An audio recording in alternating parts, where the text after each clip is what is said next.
Hello, welcome to today's Market Snapshot with myself, Jasper Lawler, the Senior Market Analyst here at LCG. So Donald Trump is talking about reviving the American spirit. It seems to have revived the US dollar at the moment. We're going to have a look at a dollar-yen chart in just a minute. But Trump did come across as a bit more supportive, a bit more trying to bring people together, a little less divisive in his speech to Congress yesterday. And that all plays quite well because we have a couple of important pieces of economic data today in the US. We've got core PCE, which is the main inflation indicator that the Fed choose to look at. And indeed, we have the release of the Fed Beige Book, which looks at the different economic regions covered by the Fed in the US. So that should all give us a bit of a better indication as to whether a rate hike is on in March, or if not March, when is it on? So we're going to have a look at the dollar-yen chart now, just for how this impacts the trend.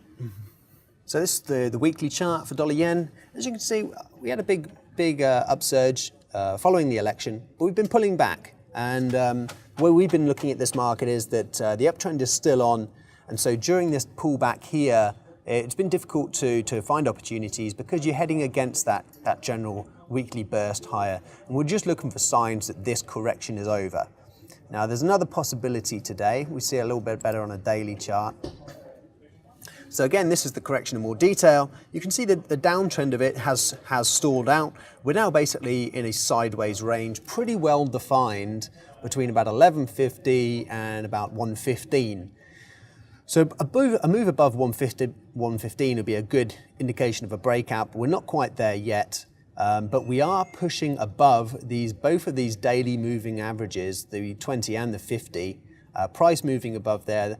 The 20 did just drop below the 50. That theoretically is a bearish sell signal, but the timing on these are not always perfect.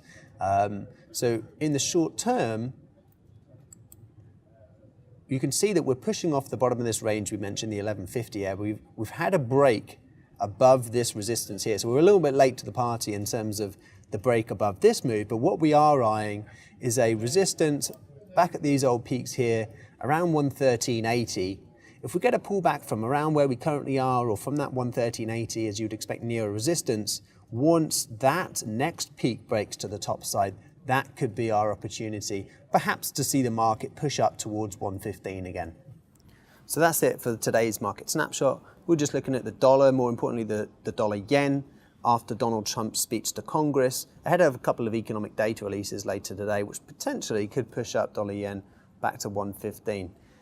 If you did like this video, please subscribe to LCG on YouTube and follow LCG on Facebook. Thank you.